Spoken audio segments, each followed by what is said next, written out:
17 წლის ოთარ მჭედლიშვილი ხელნაწერთა ეროვნული ცენტრის ბაღში ხშირად სეირნობს. ეს მას შემდეგ რაც კალიგრაფიის კონკურსში მონაწილეობა მიიღო და მეორე ტურში გადავიდა. შემდეგი ეტაპისათვის დღის განმავლობაში რამდენიმე საათი ვარჯიშობს და ასოები მელნიანი კალმით გამოჰყავს.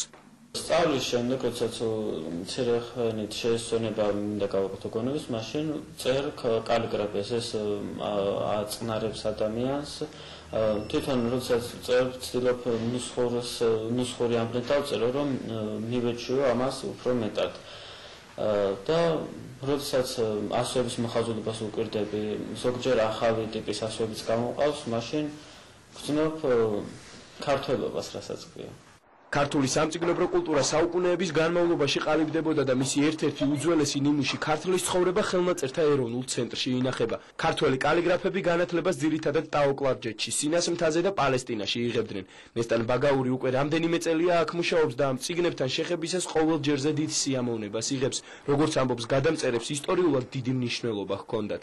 ტექსტის სუსტად გადმოტანა განსაკუთრებით მნიშვნელოვანი იყო სასულიერო ტექსტების შემთხვევაში.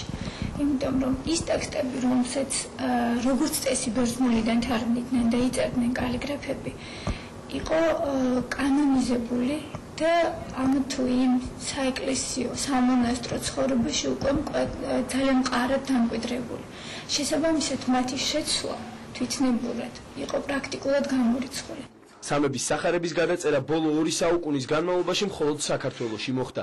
კალიგრაფ რაფიელ იაკობაშვილთან ერთად რუსუდან ფეტვიაშვილი მუშაობდა. კალიგრაფი ამჟამად კომპიუტერული გრაფიკით არის დაკავებული, მაგრამ ამის მიუხედავად თulis რომ აუცილებელია ხელით წერის კულტურა შენარჩუნდეს და მისი პოპულარიზაცია მოხდეს.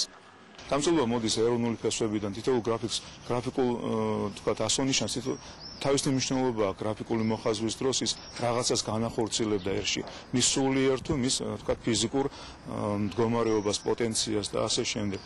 მუშაობდით 2 წელი და დაახლოებით დღის განმავლობაში 6-7 საათი მუშაობდით. დიდ აღმაფრენას, დიდ პასუხისმგებლობას და ძალიან დიდ დინამიურობასაც განვისდით წერის დროს.